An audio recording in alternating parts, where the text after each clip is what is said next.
పెళ్లి కాకముందు అయితే ఎంత మంది వచ్చి లేపినా కూడా లేవకపోవు అస్సలు. పెళ్ళైనాక మా డాడీ లేపినా కూడా లేవకపోవు.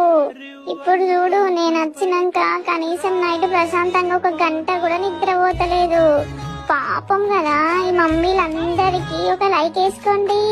నేను దగ్గినా లేచి చూస్తుంది, నేను గింతంత మెసిలినా కూడా లేచి చూస్తుంది. అవసరమైతే నేను 2-3 గంటలు తెలివితోనే ఉన్నా కూడా నాతో తెలివితోనే ఉంటది.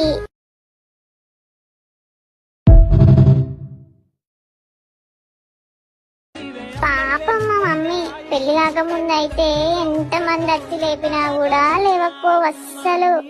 పెళ్ళైనాక మా డాడీ లేపినా కూడా లేవకపోవు. ఇప్పుడు చూడు, నేను వచ్చినాక కనీసం నైట్ ప్రశాంతంగా 1 గంట కూడా నిద్రపోతలేదు. పాపం కదా.